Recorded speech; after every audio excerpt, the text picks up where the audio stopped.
¿Y si te dijera que la Llorona no es solo un alma en pena, sino la advertencia de que algo mucho más oscuro está por llegar? Bienvenido a un viaje por los rincones más profundos de nuestra cultura. Desde los pactos de sangre de las brujas hasta el aterrador grito de la mujer del río. Hoy recopilamos las leyendas que han hecho que generaciones enteras prefieran no apagar la luz. Nunca pensé que volvería a Xochimilco. Mucho menos a esta casa. La recordaba apenas, como un eco borroso de mi infancia, el olor a tierra mojada, las flores secas colgadas en las vigas, el sonido distante de los canales respirando en la madrugada. Pero cuando mi tía me llamó para decirme que la propiedad de mi abuela había quedado vacía y que, si quería, podía ocuparla mientras decidía qué hacer con ella, acepté sin pensarlo demasiado. La ciudad me estaba asfixiando. Necesitaba silencio. Necesitaba espacio. Necesitaba algo que no sabía nombrar. Llegué una tarde nublada, con el cielo cargado de humedad. La casa estaba igual que en mis recuerdos, aunque más vieja, más cansada. Las paredes parecían haber absorbido años de humedad y murmullos. El canal pasaba justo detrás, tan cerca que podía escuchar el agua golpeando suavemente contra la orilla. Mientras desempacaba, encontré algo que no esperaba, un cuaderno de tapas negras, escondido en el fondo de un cajón del buró de la habitación principal.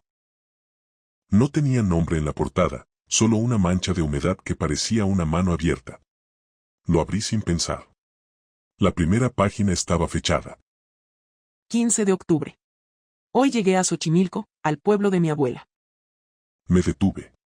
El nombre al final de la entrada me heló la sangre. Elena. No la conocí, pero había escuchado su nombre. Mi abuela hablaba de ella a veces, siempre en voz baja, como si temiera que algo la escuchara. Una muchacha que había vivido aquí un tiempo. Una muchacha que, según los rumores del pueblo, había desaparecido sin dejar rastro. Tragué saliva y seguí leyendo. Elena describía su llegada igual que yo había vivido la mía. El olor a tierra mojada, la sensación de volver a un lugar que parecía detenido en el tiempo. Contaba que había ido al mercado a comprar veladoras y que una anciana la había detenido, tomándola del brazo con una fuerza que no coincidía con su apariencia frágil. Tienes el aire triste, niña. Cuidado con andar sola de noche por los canales. La Llorona, a ella le gustan los corazones cargados de pena. Sentí un escalofrío recorrerme la espalda. No por la advertencia en sí, todos en Xochimilco crecimos escuchando historias de la Llorona, sino por la forma en que Elena lo describía. No como un cuento. No como una superstición. Sino como una advertencia real, urgente. Cerré el diario un momento y respiré hondo. Afuera, el viento movía los árboles y hacía que las hojas rozaran las ventanas como dedos impacientes. El canal, invisible desde donde estaba, emitía un sonido suave, casi un susurro. Volví a abrir el cuaderno. 19 de octubre. Elena escribía que no había podido dormir la noche anterior. Que el viento no sonaba como viento, sino como un lamento. Largo. Agudo. Desgarrador. Decía que se colaba por las rendijas de la ventana como si buscara entrar. Mientras leía, sentí que la piel de mis brazos se erizaba. La ventana de mi habitación, la misma desde donde Elena había escuchado aquel sonido, estaba entreabierta. Me levanté para cerrarla, pero antes de hacerlo, escuché algo. Un murmullo. Muy suave. Como si el agua del canal estuviera hablando. Sacudí la cabeza. No quería dejar que la sugestión me atrapara tan rápido. Cerré la ventana y volví al diario. Elena contaba que había ido a pasear en trajinera al atardecer. Describía las aguas verdosas, las chinampas llenas de flores, el cielo tornándose morado. Todo sonaba hermoso, hasta que mencionó la figura blanca. Flotaba justo en el límite de mi visión periférica. Cuando giraba la cabeza, no había nada. El remero, Tomás, palideció y remó más rápido. Y al llegar al embarcadero, me dijo: no vuelva al canal después del crepúsculo, señorita. Algunas almas no descansan. Y su llanto atrae a las desprevenidas. Me quedé mirando esa frase un buen rato. Afuera, el viento había cesado. El silencio era tan profundo que podía escuchar mi propia respiración. Seguí leyendo. 25 de octubre. Elena decía que el lamento había vuelto. Más fuerte. Más claro. Que ya no podía atribuirlo al viento. Que la había despertado un gemido profundo, cargado de una pena infinita. ¡Ay, mis hijos! Sentí un nudo en la garganta. Esa frase la había escuchado toda mi vida, pero nunca escrita con tanta claridad, con tanto peso. Elena describía haber visto una figura en la orilla del canal. Una silueta vestida de blanco. Cabello negro cubriéndole el rostro. Acunando algo invisible. Llorando. Mientras leía, tuve la sensación de que algo se movía detrás de mí. Giré la cabeza, pero no había nada. Solo la sombra de la lámpara proyectada en la pared. Elena había encendido todas las luces de la casa. Se había encerrado en la cocina con la radio a todo volumen. Pero decía que podía sentir el llanto por encima de la música. Como un dolor de muelas persistente. Cerré el diario un momento. Me levanté y encendí otra lámpara. La casa se sentía demasiado grande, demasiado silenciosa. El aire olía a humedad, a madera vieja, a algo más, algo que no sabía identificar. Volví a sentarme. Seguí leyendo. 26 de octubre. Elena había hablado con doña Carmen, la vecina. Yo también la recordaba, una mujer de manos fuertes y mirada dura, siempre rodeada de plantas medicinales. Elena contaba que, al mencionarle lo que había visto, el rostro de la mujer se había descompuesto. La Llorona no es solo un fantasma, Elena. Es un eco. Un dolor tan grande que quedó grabado en este lugar. No busca a sus hijos perdidos, busca reemplazarlos. Sentí un escalofrío recorrerme la columna. La idea era perturbadora. No un espíritu buscando justicia. No un alma en pena atrapada en un ciclo. Sino algo que se alimentaba del dolor ajeno. Algo que buscaba compañía en su desesperación eterna. Elena confesaba que había llegado a Xochimilco con una pena en el corazón. Una pérdida reciente. Un vacío que la ciudad no había logrado llenar. ¿Me había sentido atraída, o había sido elegida? Cerré el diario. Me quedé mirando la pared, sin realmente verla. Yo también había venido aquí buscando algo. Un respiro. Un escape. Un lugar donde recomponerme. ¿Y si la casa atraía a quienes cargaban con un peso invisible? ¿Y si no era casualidad que yo hubiera encontrado este diario? Sacudí la cabeza. No quería seguir ese hilo de pensamiento. No todavía. Respiré hondo y abrí el diario. 30 de octubre, madrugada. Elena escribía con letra temblorosa. Las palabras parecían apretadas, como si hubiera escrito rápido, con miedo. Está aquí. En la casa. Mi corazón dio un vuelco. El llanto ya no venía de afuera. Resuena en los pasillos. Susurra desde detrás de las puertas cerradas. Elena decía que había cerrado todas las ventanas, pero que el olor a agua de canal, a lodo y a azucena podrida, impregnaba el aire. Que había visto a la Llorona reflejada en el espejo del baño. No como una figura nebulosa, sino como una mujer real, con un rostro desfigurado por el dolor y la furia.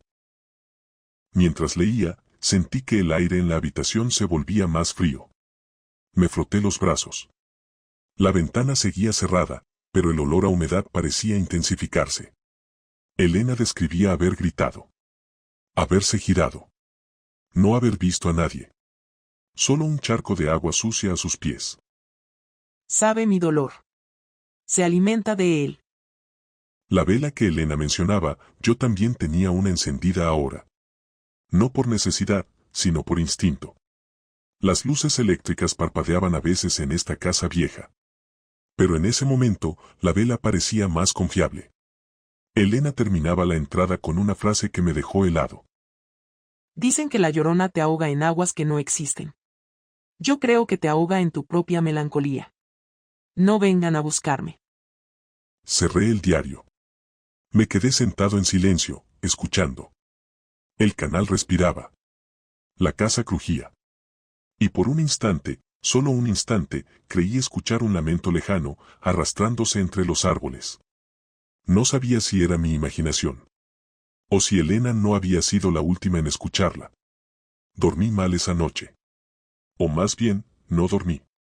Me quedé en la cama, mirando el techo, escuchando cada crujido de la casa como si fuera un mensaje. El diario de Elena seguía sobre la mesa, abierto en la última página que había leído. No quise cerrarlo. Sentía que si lo hacía, algo se rompería. O algo despertaría. Afuera, el canal respiraba con un ritmo lento, casi humano. El viento movía las hojas de los abejotes, produciendo un sonido que, si uno estaba lo suficientemente cansado, podía confundirse con un susurro. O con un lamento. Me levanté antes del amanecer. Preparé café, aunque no tenía hambre ni sueño. La casa estaba fría, más fría de lo que debería estar. Caminé hacia la ventana que daba al canal. La abrí un poco para dejar entrar aire fresco, pero lo que entró fue un olor a agua estancada, a lodo, a flores marchitas. El mismo olor que Elena describía. Me aparté de la ventana y regresé al diario. No sabía si quería seguir leyendo, pero algo en mí, curiosidad, miedo, necesidad, me obligó a hacerlo. Pasé la página. Había una entrada más. Una que no había visto la noche anterior. La letra era más temblorosa, más apretada, como si Elena hubiera escrito con prisa o con las manos frías. 31 de octubre. No sé cuánto tiempo me queda. Anoche escuché pasos en el pasillo. No eran los míos. No eran los de nadie vivo. Eran lentos, arrastrados, como si los pies estuvieran mojados. Dejaban un rastro. Lo sé porque esta mañana encontré marcas en el piso. Pequeñas huellas de agua sucia que iban desde la puerta de mi habitación hasta el baño. Sentí un nudo en la garganta. Miré el piso de mi propia habitación.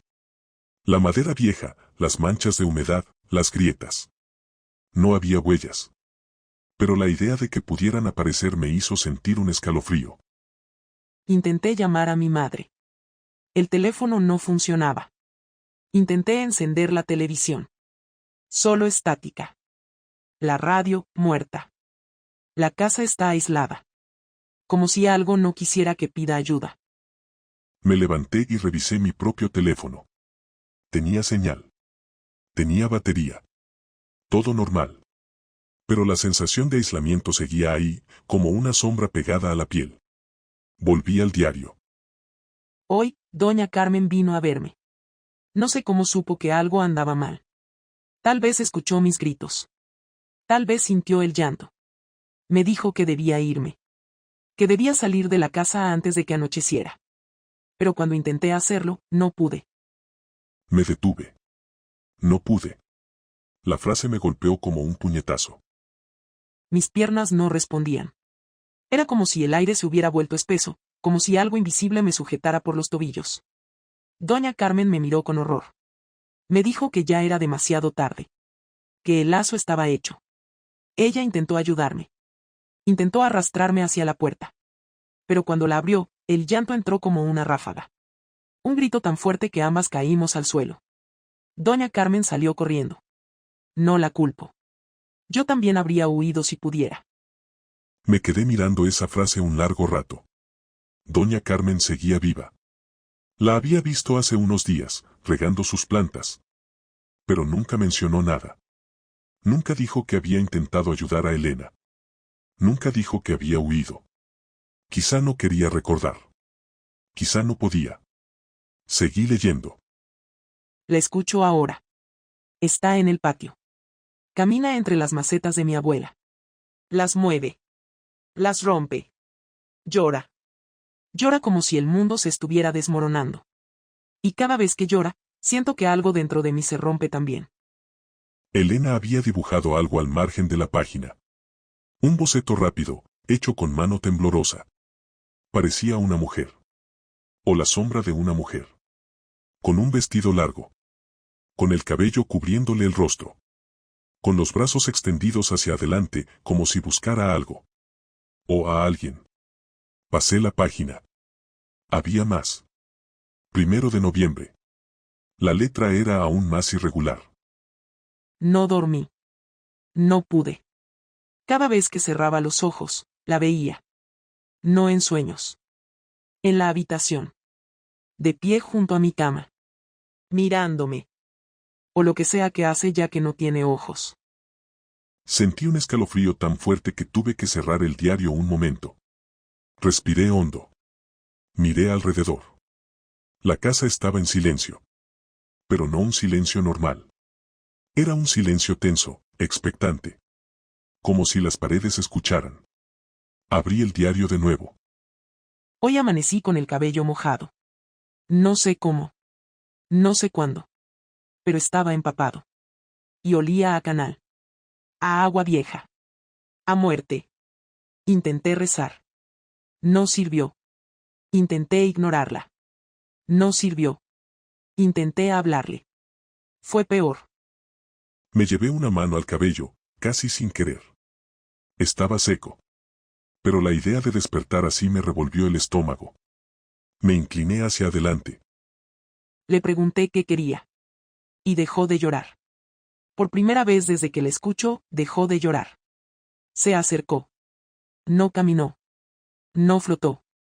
Simplemente, apareció más cerca. Como si el espacio entre nosotras se hubiera acortado sin que yo me moviera. Y entonces habló. No con palabras. Con un sonido que sentí dentro del pecho. Como si me apretara el corazón con una mano fría. Dijo, tú sabes lo que es perder. Me llevé una mano al pecho sin darme cuenta. Cerré los ojos. El silencio. El silencio de algo que solo conoce el llanto. Mi piel se erizó. Yo también sabía. Demasiado bien. Pasé la página con manos temblorosas. Había una última entrada. 2 de noviembre. La letra era casi ilegible. Como si Elena hubiera escrito llorando. O temblando. O ambas cosas. No puedo seguir. No puedo salir. No puedo pensar. Ella está en todas partes. En el agua. En los espejos. En las paredes.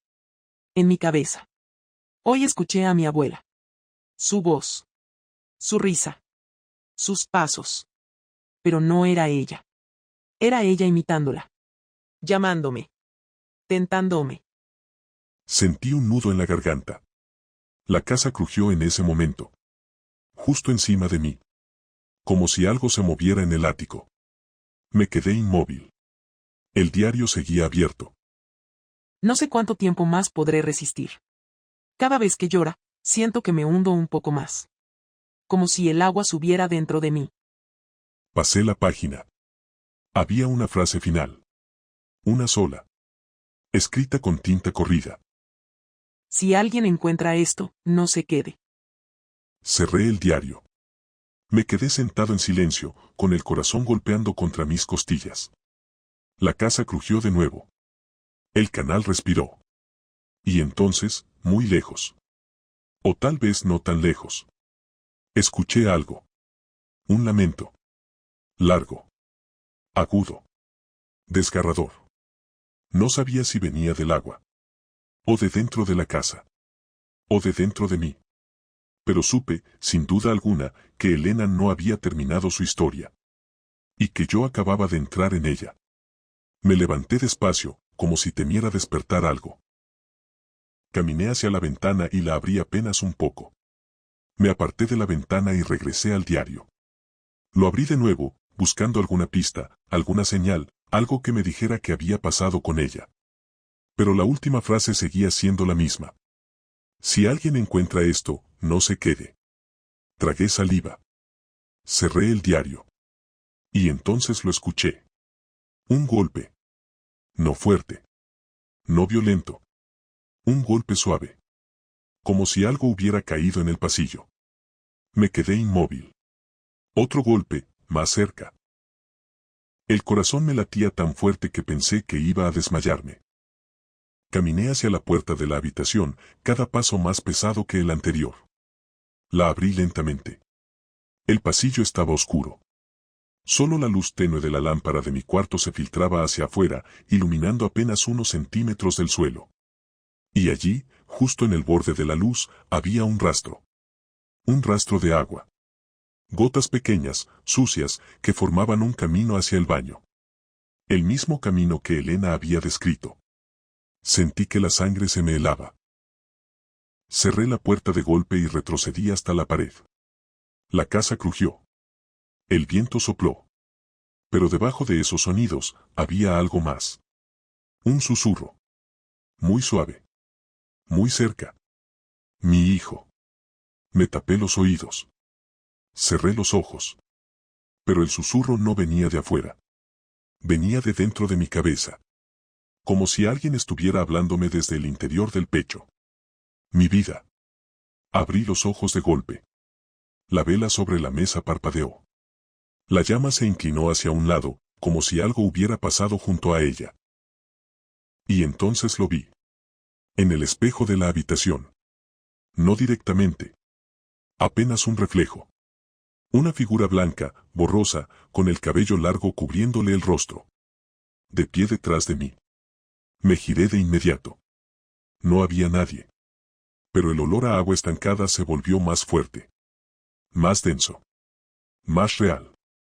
Sentí que tenía que salir de la casa. Ahora. Antes de que fuera demasiado tarde. Antes de que el lazo que había atrapado a Elena se cerrara también sobre mí. Tomé el diario. No sé por qué. Tal vez porque era lo único que tenía de ella. Tal vez porque sentía que, de alguna forma, era parte de la historia que estaba viviendo. Abrí la puerta de la habitación y salí al pasillo. El rastro de agua seguía allí, avanzando hacia el baño. Pero ahora había algo más. Un sonido. Un llanto. No fuerte. No desgarrador. Un llanto contenido. Como el de alguien que intenta no ser escuchado. Me acerqué a la puerta del baño. Estaba entreabierta. La luz apagada. El llanto venía de dentro. No. Susurré, retrocediendo. Pero la puerta se abrió sola. Muy despacio. El baño estaba oscuro. Pero pude ver algo en el espejo. Una figura. Alta. Delgada. Con un vestido blanco empapado. El cabello negro pegado al rostro. Y los brazos extendidos hacia mí. Grité. No sé si fue un grito fuerte o apenas un gemido. Pero corrí. Corrí por el pasillo, bajé las escaleras casi cayéndome, abrí la puerta principal con manos temblorosas y salí a la noche húmeda. El aire afuera era frío, pero se sentía limpio comparado con el interior de la casa. Corrí hacia la calle de tierra, sin mirar atrás. No quería ver si ella venía detrás de mí. No quería saber si el llanto me seguía. Pero lo escuché. A mis espaldas. Mis piernas se movían solas. No sabía hacia dónde iba. Solo sabía que tenía que alejarme del canal. De la casa. De ella.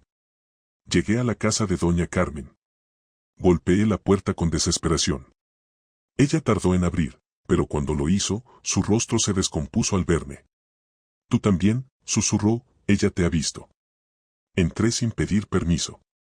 Cerró la puerta detrás de mí y echó el cerrojo. Me llevó a la cocina y me dio un vaso de agua. Mis manos temblaban tanto que apenas podía sostenerlo. «¿Qué hago?», pregunté, con la voz quebrada. Doña Carmen me miró con una mezcla de compasión y miedo. «Escapar», dijo. «Mientras aún puedas». «¿Y Elena?», pregunté, aunque ya sabía la respuesta. Doña Carmen bajó la mirada. La casa la tomó. El canal la tomó. Ella, ya no está aquí. Sentí un vacío en el estómago. Pero yo la escuché, dije, la vi. Me llevé una mano al pecho. El aire me faltaba. ¿Por qué yo? Porque tienes pena, dijo, porque estás roto por dentro. Porque ella siente el dolor como un perro siente la sangre. Me quedé en silencio. Era verdad. Había venido aquí huyendo de algo. De alguien. De un duelo que no sabía cómo cargar. Y ella lo había sentido. ¿Cómo me libero?, pregunté. Doña Carmen negó con la cabeza. No puedes romper el lazo. Solo puedes alejarte antes de que se cierre del todo. Si estuviera cerrado, no estarías aquí. Sentí un escalofrío. Entonces, ¿qué hago? Te vas, dijo. Esta misma noche, no mires atrás, no escuches su llanto, no la nombres, no regreses. Me quedé en silencio. Ella tenía razón. Tenía que irme. Salí de la casa sin cerrar la puerta. Corrí hacia el auto. Encendí el motor. Y me fui. No miré por el retrovisor. No escuché. No pensé. Solo conduje. Conduje hasta que el canal quedó lejos. Hasta que las luces de la ciudad aparecieron. Hasta que el olor a agua estancada se desvaneció. Solo entonces respiré. Solo entonces lloré. Han pasado semanas desde esa noche. Estoy en un departamento pequeño, lejos de Xochimilco. Lejos del canal. Lejos de la casa. Pero no estoy en paz. A veces, cuando apago las luces, escucho un susurro. A veces sueño con ella. Con su vestido blanco. Con su cabello negro. Con sus brazos extendidos. Y siempre, siempre, escucho su llanto. No sé si escapé del todo. Si lees eso, no vayas al canal al anochecer. Todo comenzó con un olor que no pertenecía a ningún lugar conocido. No fue un sueño, ni una visión, ni un presentimiento. Fue un olor tan intenso y tan fuera de lugar que me despertó en mitad de la noche como si alguien hubiera abierto una puerta invisible dentro de mi cuarto. Era un olor a tierra húmeda, a pelo mojado, a sangre tibia recién derramada. Un olor que no venía de la calle, ni del campo, ni de mi ropa. Venía de algún sitio más profundo, más íntimo, como si hubiera brotado desde dentro de mis propios huesos. Me quedé sentado en la cama, respirando despacio, intentando encontrar una explicación lógica, pero no había ninguna. El olor se movía por la habitación como si tuviera vida propia, como si buscara un rincón donde esconderse o un cuerpo donde meterse. Y aunque abrí la ventana para ventilar, el olor no se fue. Se quedó conmigo hasta el amanecer, pegado a mi piel como una sombra húmeda. Me llamo Isaías, tengo 32 años y he vivido toda mi vida en San Jerónimo Cuetzala, un pueblo que parece suspendido en el tiempo, donde las montañas se cierran alrededor como guardianes silenciosos y las historias antiguas se cuentan con la misma seriedad que las noticias del día. Aquí, las leyendas no son entretenimiento, son advertencias. Mi abuela siempre decía que algunos nacen con un espíritu extra, un espíritu que no es humano, que no duerme, que no envejece, que no se va. Un espíritu que, si no lo domas, te devora desde adentro. A esos los llamaban nahuales. De niño, esas historias me parecían fascinantes. De adulto, comencé a entender que no eran cuentos para asustar, sino confesiones disfrazadas de tradición. La primera vez que sentí que algo estaba realmente mal fue una noche de lluvia. Estaba corrigiendo exámenes en mi cuarto cuando el olor regresó, más fuerte que la primera vez, tan penetrante que me ardieron los ojos.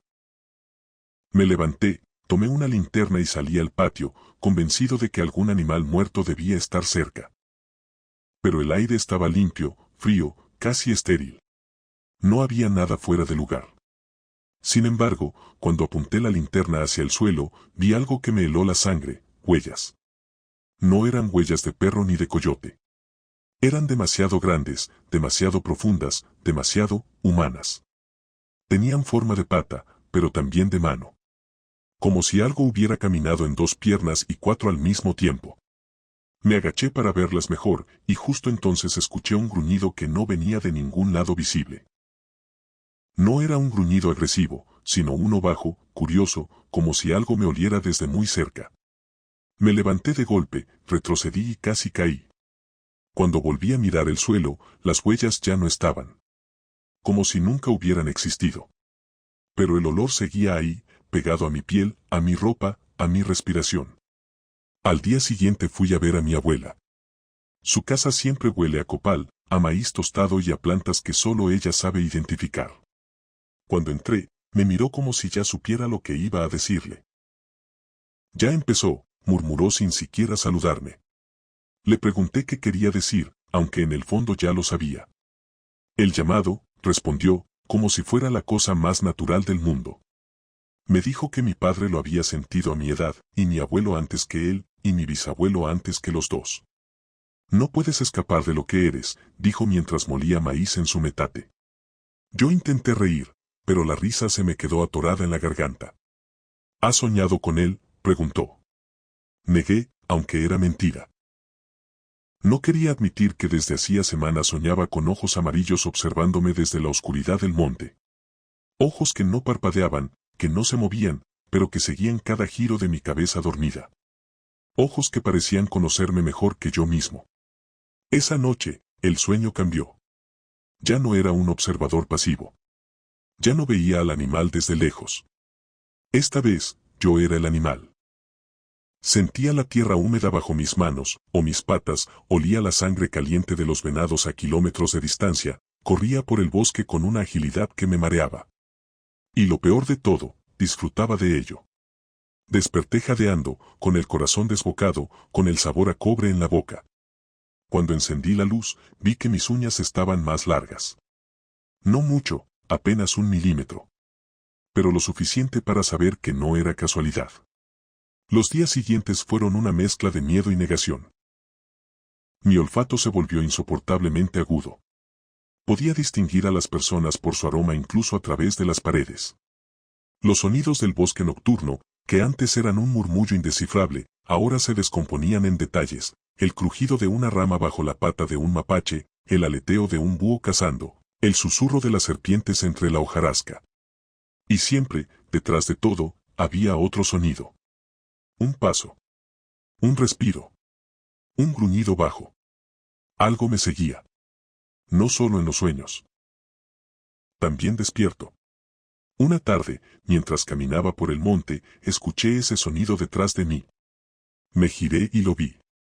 No completamente, no de frente, pero lo suficiente para saber que no era humano. Una sombra enorme, agazapada entre los árboles, con ojos amarillos brillando entre las hojas. Su respiración era profunda, pesada, como si el aire le costara atravesar un pecho demasiado grande. No se movió. No atacó. Solo me observó. Y en ese instante supe que no era un animal salvaje. Era algo más. Algo que me conocía. Algo que me esperaba. Corrí. No pensé, no miré atrás. Corrí hasta que mis piernas ardieron y mis pulmones dolieron. Pero el olor me siguió. Como si él hubiera corrido conmigo. Como si él estuviera dentro de mí. Esa noche fui a ver al curandero del pueblo, don Hilario. Su casa está junto al río, donde el agua corre lenta y oscura. Él me recibió sin sorpresa, como si ya supiera por qué iba. Tu abuela me avisó, dijo mientras preparaba un té amargo. Dijo que ya te alcanzó. Le pedí que dejara de hablar en acertijos. Necesitaba respuestas. Necesitaba saber qué era lo que me seguía. Él suspiró y me dijo la verdad que nadie había querido decirme: tu linaje no es como los otros. No eres un nahual común. Tu espíritu no es un animal cualquiera. Eres jaguar. Sentí un escalofrío recorrerme la espalda. Como mi bisabuelo, murmuré. Él asintió. Pero más fuerte. Más antiguo. Más hambriento. Le pregunté qué era la sombra que me seguía. Él bajó la mirada. Tu sombra, dijo. Tu otro espíritu. El que te sigue desde que naciste. El que quiere entrar en ti. Le pregunté qué pasaría si entraba. Él me miró con una mezcla de compasión y miedo. Entonces ya no serás Isaías, dijo. Serás él. Salí de la casa del curandero con la sensación de que el aire era demasiado pesado. El cielo estaba nublado. El viento soplaba desde el monte. Y el olor era tan fuerte que casi vomito. Caminé rápido hacia mi casa, pero antes de llegar escuché un gruñido a mi lado. Giré la cabeza y lo vi de nuevo: el jaguar, mi sombra, mi otro yo. Sus ojos amarillos brillaban como brasas. Su cuerpo enorme parecía hecho de oscuridad. Y entonces habló. No con palabras, sino con un sonido que sentí en los huesos. Ya es hora. Retrocedí. Él avanzó. Un paso. Otro. Otro. No corría. No atacaba. Solo venía hacia mí como si supiera que yo ya no podía huir. Como si supiera que yo ya no quería huir. Porque algo dentro de mí, algo que no era humano, algo que no era mío. Respondió. Una voz dentro de mi pecho. Una voz que no era mía. Una voz que dijo: déjame entrar. Y por primera vez, no supe si quería decir que no. Desde aquella noche en que el jaguar, mi sombra, mi otro yo, se plantó frente a mí en el monte, algo dentro de mí comenzó a desmoronarse. No fue un cambio repentino, no fue un salto brusco hacia lo desconocido. Fue un desgaste lento, una erosión interna que avanzaba sin pausa, como si cada respiración mía fuera un paso más hacia un abismo que no sabía si quería evitar o abrazar. Los días se volvieron densos, espesos, como si el aire mismo se hubiera llenado de un polvo invisible que me raspaba los pulmones. Y las noches se convirtieron en un territorio que ya no me pertenecía. El olor fue lo primero en intensificarse. Ya no era un visitante nocturno que entraba por la ventana. Ahora vivía conmigo, impregnado en mi ropa, en mis manos, en mi cabello. A veces, mientras daba clase, veía a mis alumnos fruncir la nariz, como si percibieran algo extraño, algo que no podía nombrar. Yo fingía no darme cuenta, pero por dentro sentía como el olor se volvía más fuerte, más animal, más mío. Mi abuela decía que el espíritu del nahual se anunciaba primero por el olfato, que era la forma en que la bestia marcaba su territorio antes de reclamarlo. Yo no quería creerlo, pero cada día que pasaba me resultaba más difícil negar lo evidente. Los sonidos fueron lo siguiente. Al principio pensé que era mi imaginación, que estaba sugestionado por las historias de mi abuela y las advertencias de don Hilario. Pero no. Los escuchaba con una claridad que no era humana. Podía distinguir el crujido de una rama a cientos de metros, el roce de un insecto contra la corteza de un árbol, el latido acelerado de un perro asustado detrás de una cerca. Y por encima de todo eso, siempre había un sonido más profundo, más grave, más constante, una respiración pesada que parecía seguirme a todas partes. A veces la escuchaba detrás de mí cuando caminaba por el pueblo, otras veces la oía en el techo de mi casa, como si algo enorme se arrastrara sobre las láminas. Pero lo peor era cuando la escuchaba dentro de mi cuarto, justo detrás de la puerta, como si algo esperara pacientemente a que yo la abriera. Una madrugada, el sonido fue tan claro que me levanté de golpe, convencido de que alguien, o algo, había entrado a mi casa. Tomé una linterna y una escoba, aunque sabía que ninguna de las dos cosas me serviría de mucho. Caminé por el pasillo con el corazón golpeándome las costillas, y cuando llegué a la sala, vi algo que me dejó paralizado, marcas en el suelo. No eran huellas completas, sino arañazos profundos, como si unas garras enormes hubieran rasgado la tierra compacta del piso. 3 líneas paralelas, largas, profundas, que avanzaban desde la puerta principal hasta la ventana que daba al patio. Me acerqué con cuidado, agachándome para verlas mejor, y entonces lo sentí, un aliento caliente en la nuca. Me giré de inmediato, pero no había nadie. Solo la oscuridad, densa y expectante, como si contuviera algo que no quería mostrarse todavía. A la mañana siguiente, fui a ver a mi abuela. Ella me recibió con una expresión que nunca le había visto. No era miedo, ni sorpresa, ni enojo. Era resignación. Como si hubiera estado esperando este momento desde hacía años. Me hizo pasar, me sirvió un té de hierbas amargas y se sentó frente a mí sin decir una palabra. Yo tampoco hablé. No sabía por dónde empezar. Finalmente, ella rompió el silencio. «¿Ya lo viste?», dijo. Asentí. «¿Qué es?», pregunté, aunque ya sabía la respuesta. «Tu sombra», respondió. «Tu otro espíritu. El que te sigue desde que naciste. El que quiere entrar en ti». Le pregunté si podía detenerlo, si había alguna forma de romper ese vínculo. Ella negó con la cabeza. «No puedes detener lo que ya empezó. Solo puedes decidir cómo termina». Le pregunté cómo terminaba. Ella me miró con una tristeza tan profunda que sentí que me hundía en ella. «¿Con tu muerte, o con tu cambio?».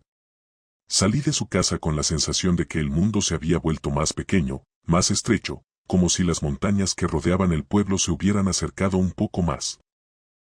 El aire estaba pesado, cargado de humedad y de algo más, algo que no podía nombrar. Caminé hacia mi casa con pasos lentos, como si cada uno me acercara a un destino que no quería enfrentar. Pero antes de llegar, lo escuché. Un gruñido. Esa noche, el sueño fue distinto. Ya no estaba corriendo por el monte. Ya no estaba cazando. Ya no estaba huyendo. Estaba en mi propia casa, en mi cuarto, y yo no era yo. Era él. Veía mi cama desde afuera. Veía mi cuerpo dormido. Veía mis manos humanas, débiles, inútiles. Y sentía hambre. No de carne, no de sangre. Hambre de entrar. Hambre de ocupar. Hambre de ser. Me desperté jadeando, con el corazón desbocado, con las manos temblando. Cuando encendí la luz, vi que mis uñas estaban más largas. No mucho, apenas 1 milímetro. Pero lo suficiente para saber que no era casualidad. Fui al baño, encendí la luz y me miré al espejo. Mis ojos estaban distintos. No amarillos, no animales, pero había algo en ellos. Una sombra. Un brillo. Una profundidad que no era mía. Me acerqué más al espejo y entonces lo vi. Por un instante, un parpadeo, un reflejo que no coincidía con mi movimiento. Mi reflejo sonrió. Yo no. No podía quedarme esperando a que el cambio me consumiera. No podía aceptar que mi destino estuviera sellado. Así que empecé a buscar ayuda. No en doctores, no en psicólogos. En brujos. En los pocos que aún quedan en los pueblos escondidos entre las montañas, aquellos que conocen los nombres antiguos, los rituales que no se escriben, las palabras que no se pronuncian sin pagar un precio. El primero fue don Hilario, pero él solo pudo decirme lo que ya sabía, que el espíritu del jaguar me había alcanzado, que el vínculo estaba hecho, que la sangre manda. Me habló de un brujo más viejo que él, un hombre llamado Tacho el Silencioso, que vivía en una cueva cerca del río Seco. Fui a buscarlo. Caminé durante horas bajo un sol que parecía querer arrancarme la piel.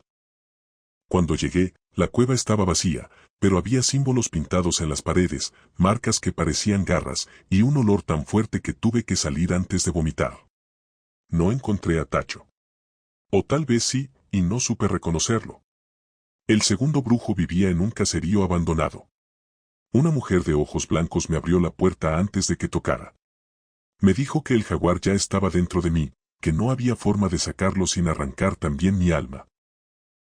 Me dio un amuleto hecho de hueso y me dijo que lo llevara siempre, que retrasaría el cambio, pero no lo detendría. Cuando le pregunté si había alguien que pudiera ayudarme de verdad, sonrió con una tristeza que me atravesó. Hay uno, dijo. Pero no sé si te salvará, o si terminará de completarte. No quiso decirme su nombre. Solo me dio una dirección, un pueblo más arriba, donde la montaña se vuelve niebla y la niebla se vuelve sombra.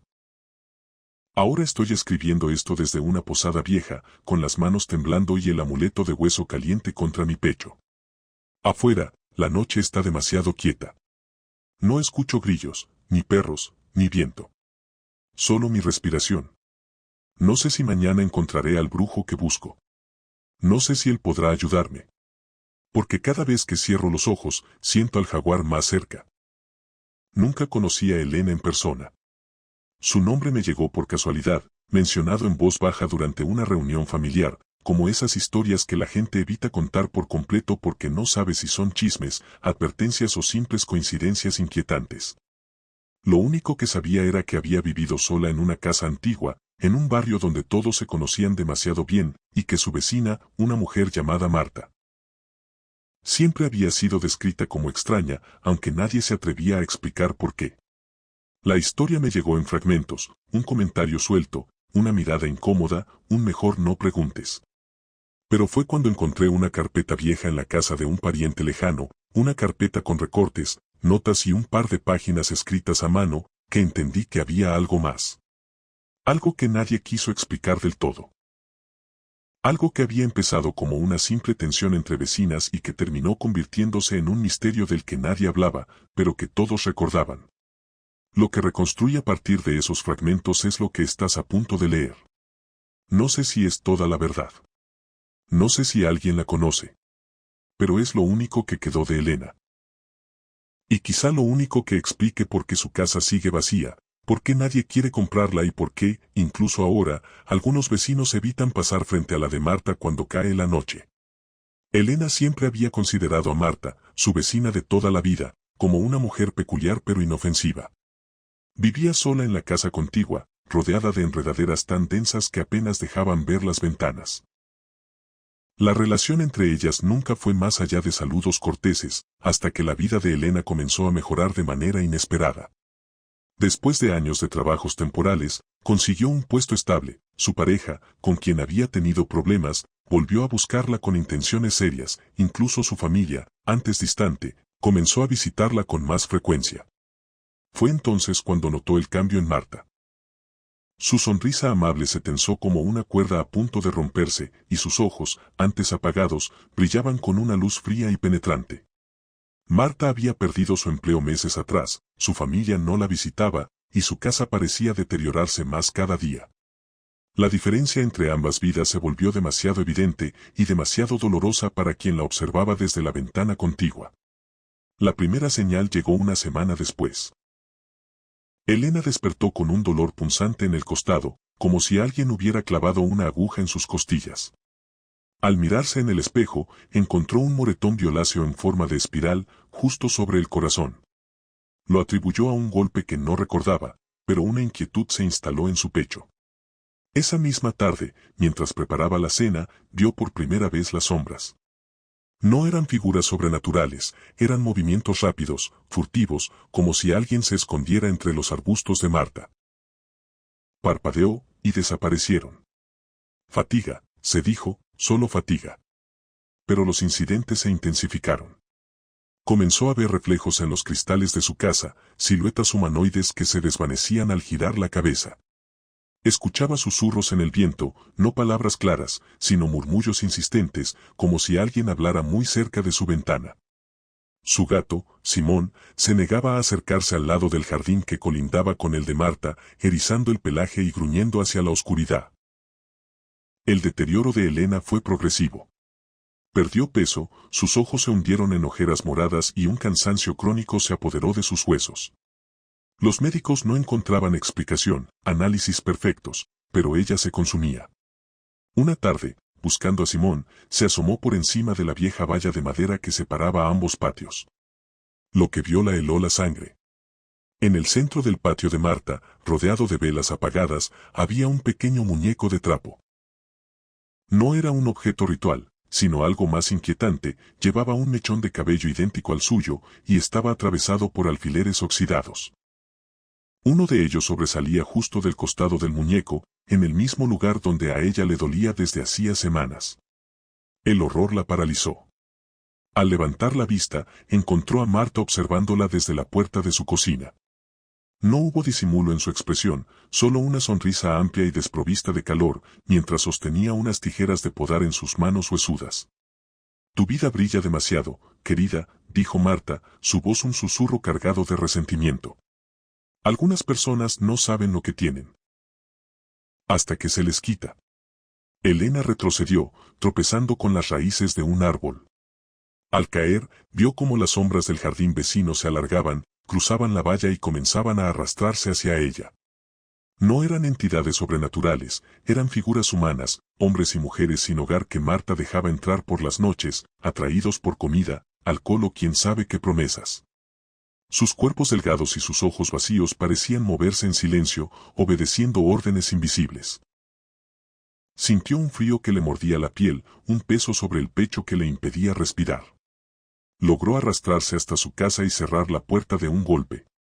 Jadeando, apoyó la espalda contra la madera. Los golpes comenzaron entonces, suaves al principio, luego más fuertes, como si varias manos insistieran en derribar la entrada. Miró por la mirilla. No había nadie. Pero en el porche, claramente visible bajo la luz de la luna, había una pequeña bolsa de tela atada con un cordón negro. Y sabía, con una certeza que le heló el alma, que abrirla sería su perdición, pero ignorarla quizás sería algo peor. Afuera, el viento llevó una risa aguda y burlona, y las sombras humanas en su jardín comenzaron a acercarse, una por una. Nunca supe qué ocurrió con Elena después de aquella noche. La historia se corta ahí, como si alguien hubiera arrancado las últimas páginas o como si ella misma hubiera dejado de escribir porque ya no tuvo tiempo o porque ya no pudo.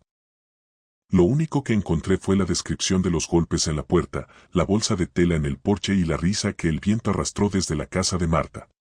Después de eso, nada. Ni una línea más. Ni una llamada. ni un testigo que quisiera hablar. Pregunté a algunos vecinos, pero todos respondieron lo mismo, que Elena se había ido de un día para otro, que no dejó aviso, que quizá necesitaba empezar de nuevo.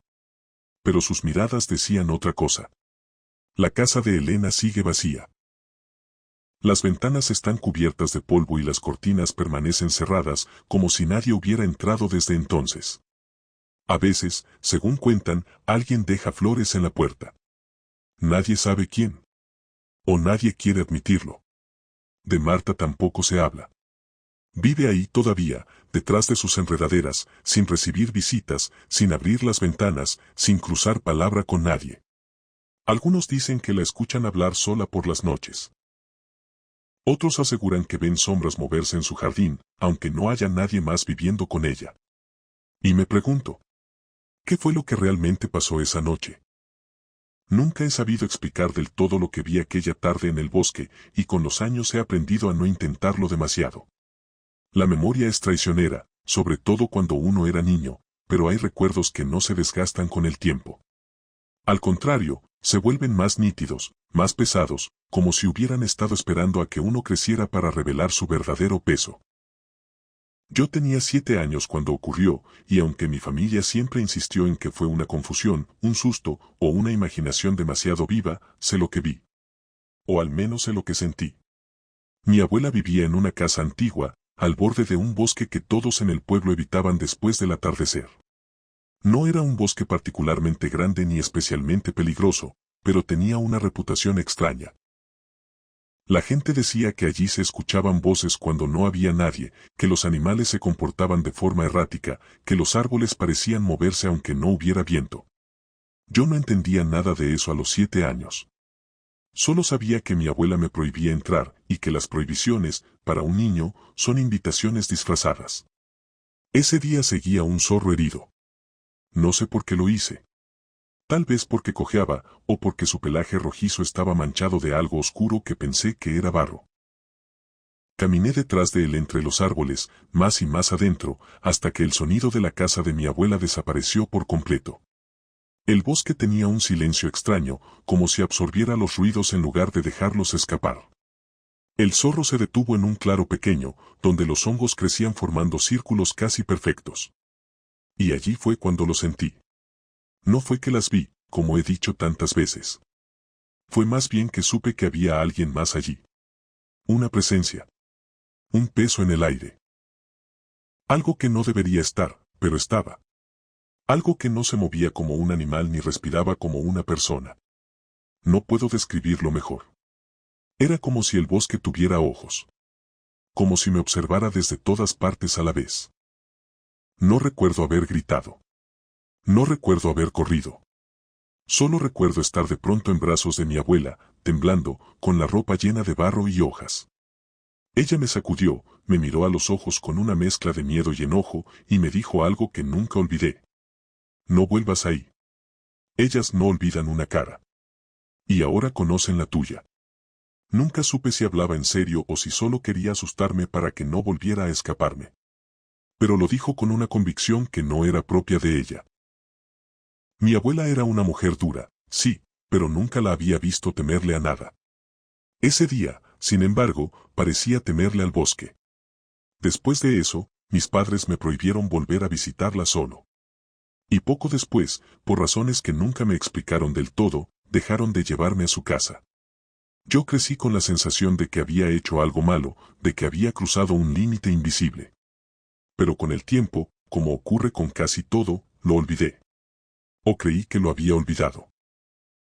A los 25 años, mi abuela murió. La noticia me llegó por teléfono, de forma seca, casi burocrática. Mis padres no quisieron hablar del tema. Solo dijeron que la casa quedaba para mí, que era lo que ella había querido. No lloré. No porque no la quisiera, sino porque había algo en esa casa, en ese bosque, que siempre me había inquietado. Aún así, fui. Tenía que hacerlo. Era lo correcto. La casa estaba igual que la recordaba. Vieja, silenciosa, con ese olor a madera húmeda que siempre me había parecido tan particular. Pero había algo más. Algo que no recordaba. Una sensación de abandono, de espera. Como si la casa hubiera estado aguardando mi regreso. La primera noche no dormí bien. No por miedo, sino por incomodidad. La casa crujía con cada cambio de temperatura, y el bosque, incluso desde la ventana, parecía demasiado cerca. Me levanté varias veces a beber agua, y en una de esas ocasiones, mientras caminaba por el pasillo, sentí un escalofrío que me recorrió la espalda. No había nadie, pero tuve la sensación clara de que alguien me observaba desde la oscuridad del comedor. Fue al día siguiente cuando encontré las cartas. Estaban escondidas bajo una tabla suelta del piso, justo debajo de la cama de mi abuela. Eran antiguas, amarillentas, escritas con una letra temblorosa que reconocí de inmediato, la de mi bisabuela, Elvira. No sabía mucho de ella, solo que había muerto joven y que mi abuela casi nunca hablaba de su madre. Pero las cartas. Las cartas contaban otra historia. No hablaban de brujas, ni de pactos, ni de magia. Hablaban de miedo. De enfermedad. De voces que mi bisabuela escuchaba en el bosque. De sueños que la despertaban gritando. De una deuda que decía haber contraído para salvar a su hijo, mi abuelo, de una fiebre que casi lo mata. No especificaba qué había dado a cambio, pero repetía una frase una y otra vez. La deuda se transmite por la sangre. No sabía qué pensar. Podía ser delirio, podía ser una metáfora, podía ser cualquier cosa. Pero había algo en la forma en que lo escribía, en la desesperación de sus palabras, que me hizo sentir un nudo en el estómago. Esa noche soñé con el bosque. No con sombras ni figuras. Con el claro. Con los hongos formando círculos perfectos. Con el zorro herido. Y con una voz, no una figura, solo una voz, que decía mi nombre. Desperté sudando, con el corazón acelerado. Y con marcas en las muñecas. Eran líneas finas, rojas, como si me hubiera arañado dormido. Pero no eran arañazos. Eran símbolos. Pequeños, repetitivos, casi idénticos a los que había visto en los márgenes de las cartas de mi bisabuela.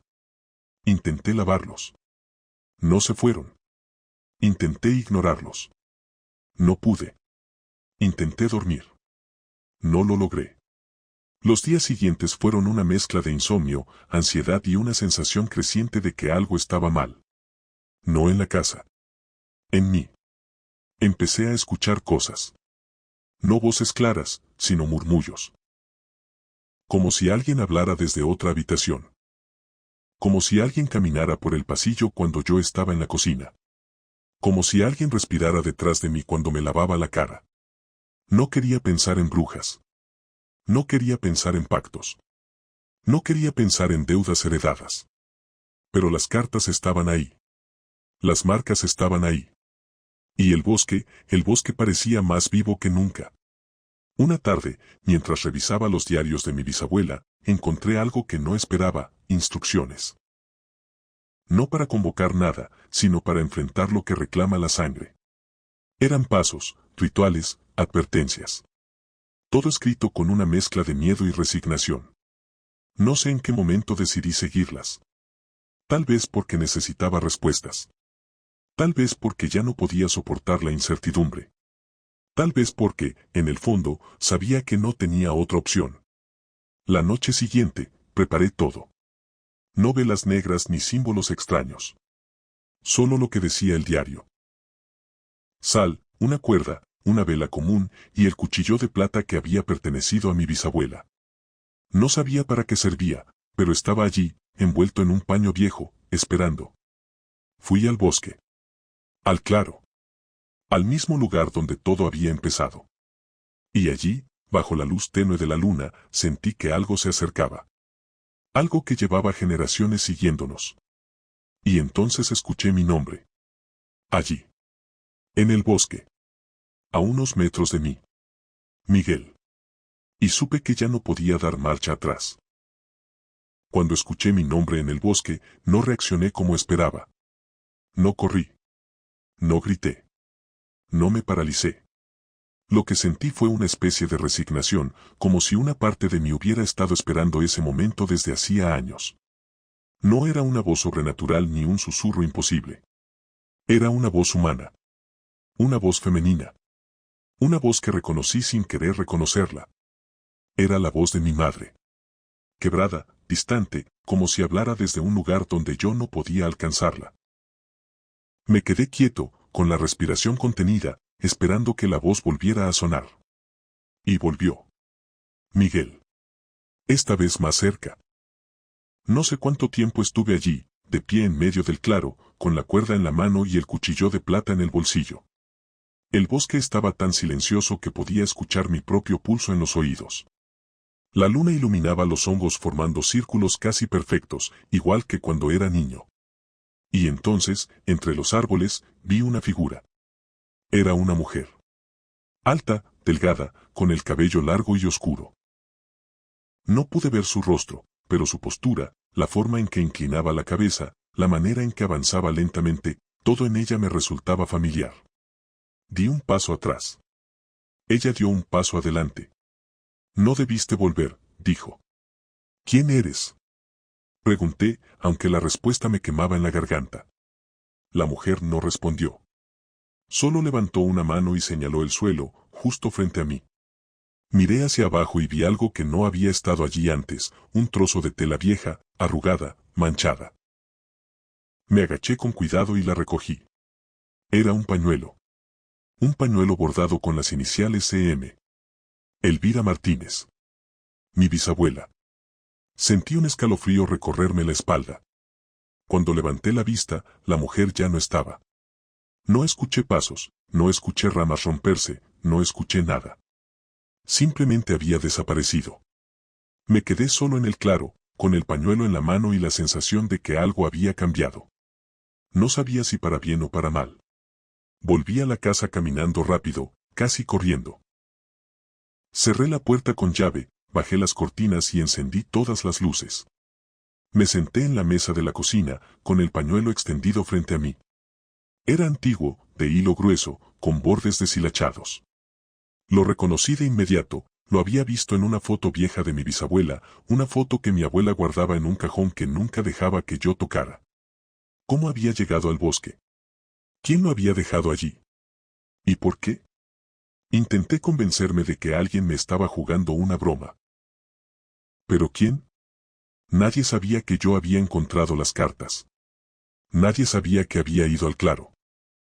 Nadie sabía que tenía el cuchillo de plata. A menos que alguien hubiera estado observándome.